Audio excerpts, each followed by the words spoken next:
What really happens when cordyceps infects humans? By now, you've probably heard of the popular TV show that portrays the cordyceps fungus infecting humans and turning them into zombie-like creatures. But let me tell you, the real-life scenario is much more terrifying.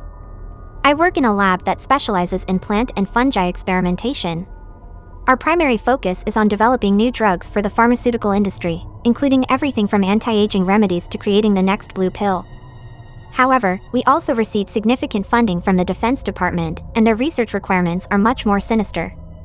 How are the new test subjects doing? Steven, our lab supervisor, asked as he approached me carrying a clipboard. He gestured towards the 8 test rooms in front of us.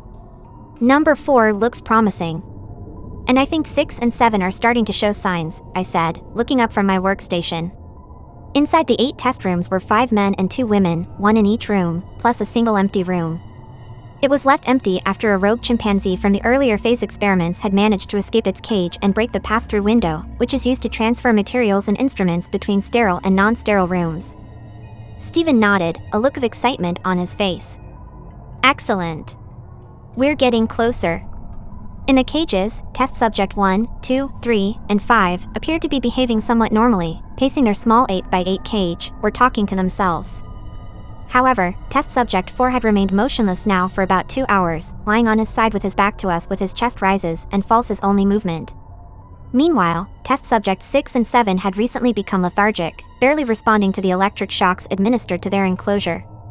All of the test subjects had been exposed to a variety of chemically altered cordyceps fungus.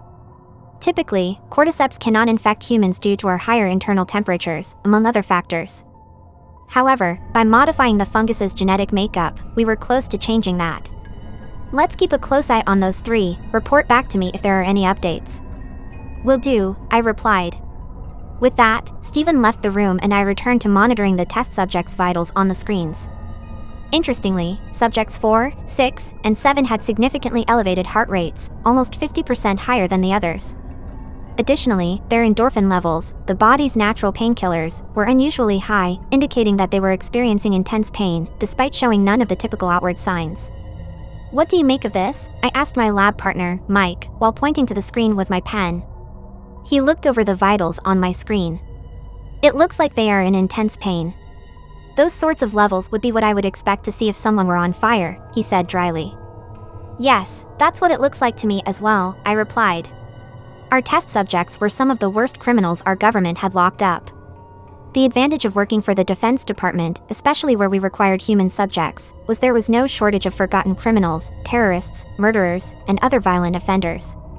These individuals were typically housed in maximum security prisons and were serving lengthy sentences, often for life.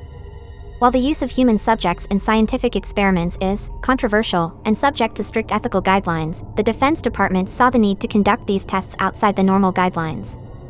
Therefore, the rules no longer applied, and we had the green light to do whatever we needed to do to get the result. Let's do a blood test and see if the troponin levels have increased on subject 4, 6, and 7, I said to Mike. Mike nodded and left his seat to get dressed in his hazmat suit. With the heart rate and endorphin levels so extremely elevated, I thought it could be possible that the cordyceps is already spreading through the test subjects, paralyzing them while simultaneously causing immense pain. If my theory was right, then not only will we have successfully managed to infect the first even human with cordyceps, but it would have taken effect within 3 hours of exposure. Cordyceps is a type of parasitic fungus that primarily infects ants, as well as other insects such as beetles and caterpillars. The infection process begins when a spore of the cordyceps fungus lands on the exoskeleton of an ant. Once the spore is attached to the ant, it begins to grow long, branching filaments that penetrate the ant's exoskeleton and start to invade its body. As the fungus grows, it releases chemicals that alter the ant's behavior, causing it to become disoriented and leave its colony. The fungus continues to grow inside the ant's body, eventually replacing its organs and tissues with a mass of fungal cells. We are not stupid, we know exactly why the Defense Department would want to, essentially, weaponize this. We do this because we are scientists, and pushing the boundaries of human knowledge and further understanding the world around us is fundamental to our role. Now fully suited up, Mike entered the first test subject's room, number 4, and activated the cage squeeze function. The cage started to close in on the test subject, squeezing in from front and back. This process meant Mike could get up and close to the test subject without risk to himself. But just as the cage closed in tight, locking the subject in place, his skin burst from multiple areas, and sharp, dagger-like spores fired out in all directions. Panicking, Mike turned and ran for the door he just came through. I reached for the emergency lockdown button to prevent him from leaving and hit it a second too late. Mike ran out into the connecting corridor, screaming in pain. Some of the spores had penetrated his suit and were now drilling their way into his body, as Mike screamed and clawed at the holes, ripping his hazmat suit while trying to grab them out.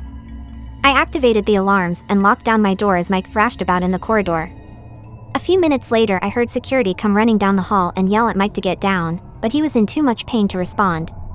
The security guards continued to yell at Mike, tasers drawn, when Mike suddenly started running at them. Without flinching, the both security guards tasered Mike, dropping him onto the floor. They then slowly approached him to restrain him, when suddenly Mike's body tore open and fired out more dagger-like spores. Impossible! I yelled at the camera as I watched both guards get hit by the spores. The cordyceps had multiplied and spread within minutes. The guards, now themselves in agonizing pain, ran back through the doors that they came from and into one of the main lab halls where more than a dozen researchers were working. Watching through the cameras, I saw the researchers panicking and trying to escape via the now locked doors, as the two security guards thrashed around. Then, just like Mike, the security guard's skin split open, firing multiple spores around the room. Most of the researchers had now been infected, and those that avoided being struck by the spores weren't so lucky a few minutes later, as more spores went flying around the room. Soon, every researcher was infected, screaming and writhing in agony. I stayed in my locked room for hours, watching as the infected slowly stopped moving. One by one they collapsed to the floor or on tabletops, and I watched in horrified amazement as fungal growths started to sprout from the holes in their skin. I eventually put on a hazard suit, unlocked the door, and left the office, slowly walking toward Mike's still body. By now he was covered in fungal stalks and mushroom-like growths, and one had even grown right through his eye socket, popping his eyeball out to the side. But that wasn't the worst thing. The worst thing was his other eye, which was fixated on me, had an expression of sheer terror and agony. He was alive, paralyzed, and appeared to be feeling every horrifying moment as the cordyceps slowly dissolved his internal organs and replaced them with fungal growths. "I'm sorry, Mike," I whispered, genuinely upset at his predicament. Mike was a good guy, but I knew I couldn't help him. The cordyceps was devouring his internal organs as he lay there, so I did what any good scientist would do. I carefully took a sample of the growth from his eye socket, and a blood sample. I then carefully attached a mobile heart rate monitor to his arm through one of the ripped holes Mike had made earlier, and then slowly backed away back into the secure room, locked the doors, and awaited my rescue. The data I could get from Mike would no doubt prove invaluable for our next attempt. So here I wait. It has taken longer than I thought to be rescued. It has now been about 60 hours since Mike got infected. The bodies are now unrecognizable lumps of fungal growths, and Mike's heart finally stopped registering a pulse around 15 hours ago, which means he was alive for 2 whole days after the infection. He did have multiple heart attacks during that time, no doubt from the pain of different organs turning to slush, but somehow he was kept alive. I have tried the internal lines multiple times, but no one is answering. It's probably a security protocol I am unaware of. And I can't see the cameras outside this part of the facility, but I am sure they are just taking extreme precautions. After all, the last thing anyone would want is for this to escape the lab. But I'm sure everything is fine. At least, I hope it is. 911, what's your emergency? Hello? My 8-year-old voice trembled. Is this emergency services? It sure is, the cheerful male voice on the other end of the phone line answered. What's the trouble, young man? I frowned. Young man? Weren't they supposed to say 911, what's your emergency? Maybe it was his first day. Either way, there was no time to waste. Something's wrong with my mom. She fell down all of a sudden. I pressed the phone to my ear and leaned back. My mother lay where she'd collapsed just minutes ago. Oh no. That's too bad. Someone will be over right away. Click. I dropped the phone and crept over to my mother. The faint rise and fall of her chest was the only way I even knew she was alive. Wait, I hadn't told the ambulance people our address. I ran back to the phone and dialed 911 again. 151, Cliffmore Way. 151, Cliffmore Way. I shouted into the receiver, then hung up. I shut my eyes tight. I wanted to scream, to shatter into a million pieces like the glass that had fallen from my mother's grasp just before she collapsed. But all I could do was wait, hold her hand, and pray. It felt like an eternity before the doorbell rang. I sprang to my feet, but froze when I turned the corner. A short, brown-haired white man was peering through the window with a grin on his face. He rang the bell again, more instantly this time, and I noticed he wore a red nurse's uniform. I let out a sigh of relief. The ambulance people were here. Everything was going to be okay. I yanked the door open. "Hello there, young man," the smiling man exclaimed. I read the name Marbot on his name tag, right beside the pens and stethoscope. "Where's the unlucky lady?" he asked. "You mean my mom?" I stammered. "She's in here." Two expressionless assistants in identical red uniforms rolled a Guernsey to where my mother lay, surrounded by shards of glittering glass. Up, and away. Nurse Marbot rubbed his hands together excitedly while my mother was loaded into the Guernsey and rolled out the door. A jolt of helpless fear shot through me. They were taking my mother away. Mister? Can I ride with my mom to the hospital?" I asked the smiling man. "Hospital?" Nurse Marbot wrinkled his forehead, confused. "Oh, there's no need for that. We're professionals, you see." As the assistants loaded my mother into the back of the black ambulance, I looked over their shoulders at the sharp and jagged tools hanging from its walls. They weren't like any medical instruments that I'd ever seen. "We'll take excellent care of your mother," the smiling man went on, "and call as soon as you can see her." Nurse Marbot leapt into the rear compartment, his expressionless assistants climbed into the cab, and the black ambulance began to back out of the driveway. I ran behind it, waving my hands. I wanted to yell at them to stop, but I was just a kid. Who was I to contradict the professionals? I was still standing there 5 minutes later, when flashing red and blue lights came skidding around the street corner. The two police officers muttered into their radios and looked worriedly at the scene in front of them, a crying child, a wide-open door. "Did you call 911? A blonde policewoman asked.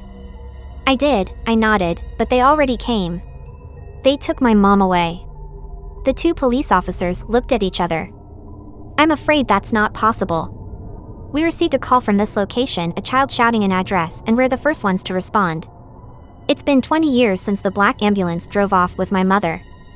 I never learned what became of her, or of the strange nurses in the red uniforms. My foster parents said I made it all up. Trauma, they said. I had to forget, move on. But around midnight last night, I received a strange phone call. A woman's gravelly, rasping voice almost inaudible over the screams and crackling flames in the background. A voice I recognized. They told me that I could call. "We're going to be together again soon, son."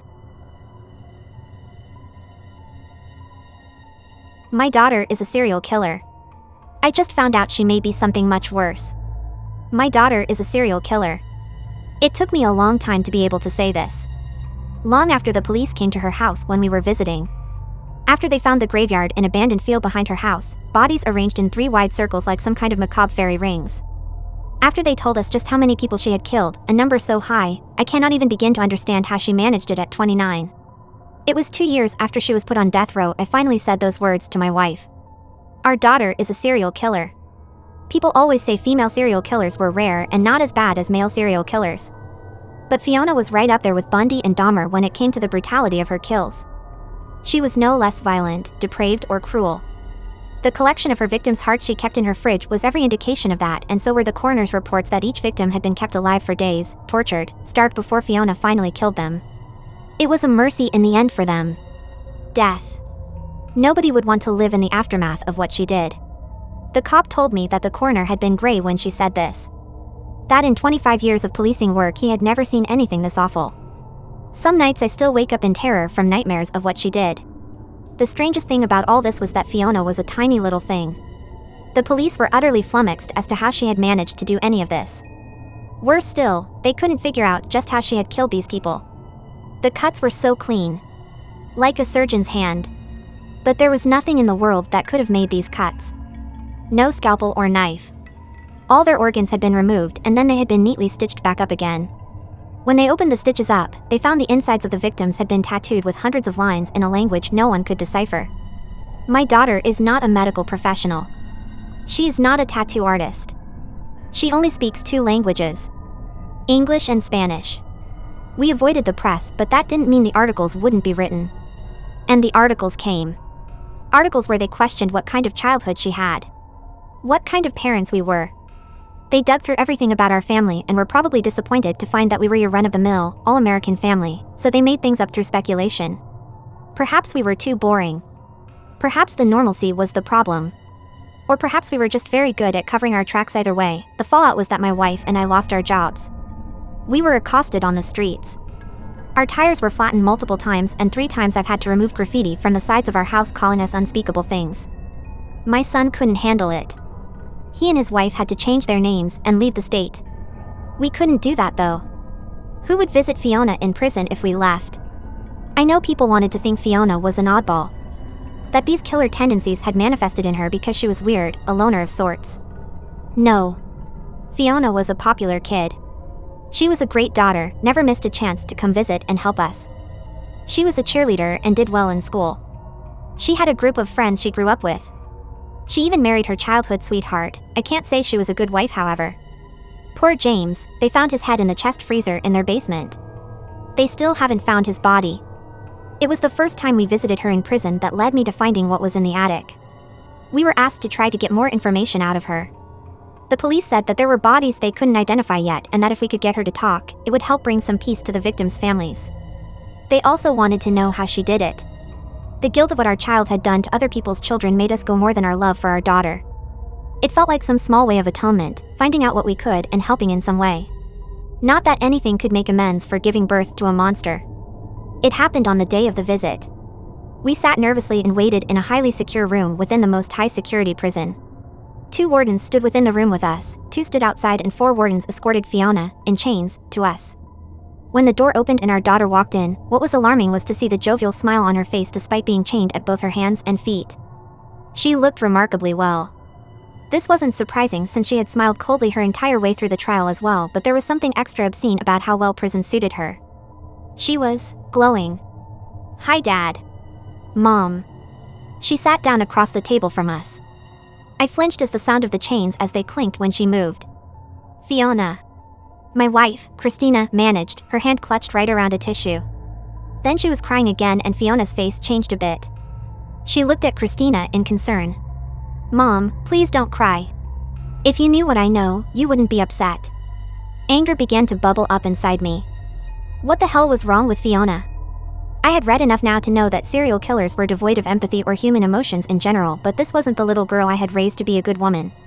"What happened to you?" I asked, my voice quiet as I tried to keep the emotion out of it. "Why did you kill all those people?" Fiona sat back smiling and tossed her blonde hair over her shoulder. "Oh, Dad, it doesn't matter. You can't stop us. No matter how much you try." I couldn't understand what she was talking about. "Fiona." My patience was wearing extremely thin. "What are you talking about?" "I'm talking about your father, Dad. And his father. And his father. All those generations." I swallowed hard and glanced at the prison warden. If he felt like something was weird about our conversation, he didn't show it, however. "What about them?" I asked her, concern edging its way into my voice. Fiona tilted her head quizzically, and for a moment I saw her as a 6-year-old, doing that when I taught her maths. "Do you really not remember?" I shifted uneasily in my seat. "You know what this is. You have always known," she said, leaning forward. We don't like it when you lie." I stammered and then fell silent. I didn't know what kind of game she was playing. She sat back and smiled brightly. Then I swear to you my heart stopped. Suddenly the entire room darkened. Fiona's eyes went completely black.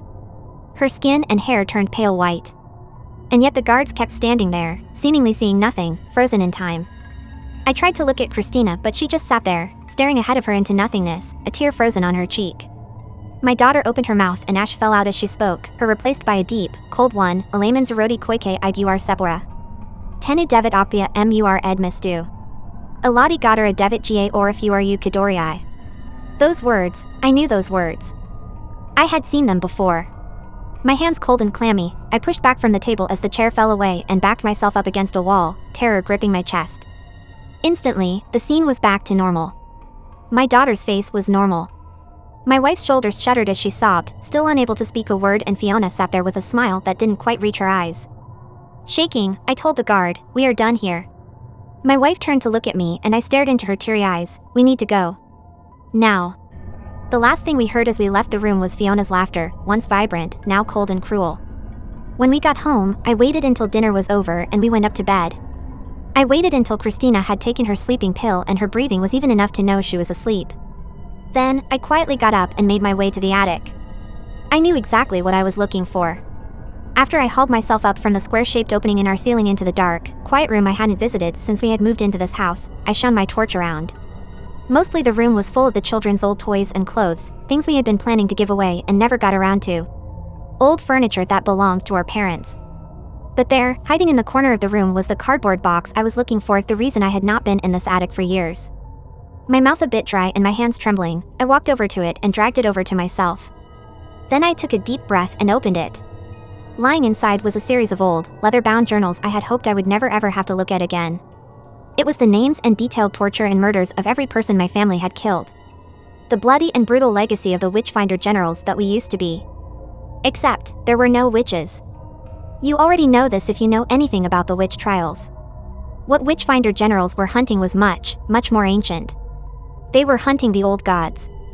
You see, this world belonged to the ancient ones long before it became our home. It belonged to beings that were so powerful, they terrified us. But slowly as the world changed and less people believed in folktales, so did they stop believing in the tales of the old gods. And what are gods without prayer and fear to keep them powerful and immortal? So they began to live amongst us to adapt to their mortality. Less powerful. Less able to protect themselves. And we used that adaptation against them. We hunted them in the name our own god. We told ourselves that this is what needed to be done to keep our species safe. That we were servants of God doing his bidding. My family carried this tradition on for years, finding what was left of the ancient ones and decimating them. All the way till my father was born and refused to train in the ways of his father. My father killed his father when he was only a teenager. He was trying to protect a girl who would later become his wife. My mother. He kept the journals. He kept them to tell me of the history he was ashamed of, to tell me that I must never go down this route. I had read them years ago and shuddered at the amount of lives my family had stolen. And I never had. I had lived a good life and raised a good family. Or so I had thought. I turned the yellowed old sheets, reading name after name in faded ink. Finally, I found the thing I was looking for. It was there in the third journal. The last words of an ancient goddess that was burned alive. Alaman Zarodi Koike Igur Sepora. Tenu Devet Opia Mur Ed Mistu. Eladi Gadara Devet Ga Orifuru Kadorii. As I spoke the words aloud, recognizing now that they were not in a language no one understand but a language no human was supposed to understand, I saw them. Have you seen the man in the hallway? Ever since I was a little kid, I've been seeing the man down the hall. I don't really know how to describe him, since he only appears when it's really dark, and he's always bathed in shadow. It doesn't matter where I live. We moved twice when I was younger and it didn't change the fact that he showed up every night when I was heading to bed. My parents told me stories that I didn't even remember, telling me that I never wanted to go to bed at night. They said I would get upset and cry, saying the man was going to get them. But they always just thought it was an excuse to stay up late. The first memory I have of seeing him was when I was about 5 years old. I had just left the bathroom from brushing my teeth when I looked up and saw him, just standing there, staring at me, from down the hall. Not moving, not doing much of anything, just watching. I remember getting into bed and thinking whoever that was, they were going to kill my parents. I wondered why they hadn't noticed him, and why they weren't screaming and telling him to get out. "Mom, is the bad man gone?" I yelled to my parents after a few minutes. Eventually my mom came in and told me everything was okay, and that I'd just been imagining things. I had a bad dream. That was what they always told me. But I wasn't even asleep yet, so how could it be a dream? And it got worse and worse. I started seeing the shadow man in the hallway every single night, and realized he'd been there all along, and some nights I just hadn't noticed him. He blended in so well with the darkness, it was like he was made of the night. Soon, I started to notice that he was getting closer. He was no longer in the living room, where my parents were. He was just inside the threshold of the doorway leading into the hallway. It started to happen every night when I left the bathroom from brushing my teeth. I would open the door and look down the hall and he would be standing there. A little closer every time. Why was this happening to me? I'd wondered to myself, ducking into my bedroom and hiding beneath the covers. I'd have trouble sleeping, picturing that hideous shadowy figure inching closer and closer all the time. When I moved out from my parents' house and went to college, the shadow man actually went away for a little while. Or at least I tried not to notice him. I tried not to think about him. I brushed my teeth in my bedroom and went pee in plastic bottles, doing anything I could to avoid that dreaded look down the hallway before bed. That was where I always saw him, so I thought maybe I could get rid of him by just avoiding looking. It seemed to work for a while. Ignorance is bliss, after all. I went through college and graduated with honors, finally able to focus on my studies. I got married and had kids. We got a dog and moved into a house in the suburbs. And I forgot all about the shadow man in the hallway. If I did think about him, it was dismissed immediately as a childhood nightmare, a bad waking dream.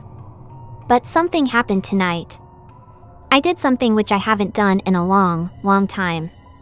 I left my bedroom during the night to go to use the toilet. The ensuite bathroom we have next to our master bedroom was having plumbing issues. I'd have to use the one down the hall, I realized. I broke out into a cold sweat for reasons I couldn't understand. Why was I so scared to walk down the hall? Still, I did it, entering the bathroom and turning on the light, scared for a second of what might be lurking in the darkness waiting for me. But there was nothing. I did my business and washed my hands, then exited the bathroom and looked down the hall, taking a step and then freezing mid-stride before I moved another inch. He was there. The man in the hallway. The shadow man from my childhood nightmares. He'd always been so far away, impossible to make out the details of him. But now he was so close. Just inches away from me, moving almost imperceptibly closer by the second. I could finally make out the details of his horrifying face, the decaying, gray skin, shriveled and torn. Riddled with sores and weeping wounds. Fat black worms crawled out from holes in his flesh. I slammed the door of the bathroom shut, hiding inside. Breathing heavily, I locked the door and sat down with my back pressed against it. I was just waiting for him to try to force his way in. But he didn't. Instead, he's just waiting outside for me. Getting closer. Always inching closer. And I don't know what's going to happen when he finally reaches me. But I have a pretty good guess. I'm hiding in the bathroom now, typing this up. There's nothing else to do but sit here and wait for the sun to rise. I'm not going back out there again until then. Except, my wife is calling for me. I can hear her opening the bedroom door. Honey? Why are you just standing at the end of the hall like that? She's saying to the shadow man outside. I want to yell, I want to scream, to tell her that's not me. But before I can, she's already speaking again. Come to bed, I hear her say, and the sounds of floorboards creaking can be heard moving up the hall away from me. The bedroom door closes softly. He's not in the hallway anymore, I realize with horror. Now he's in the bedroom. With my wife.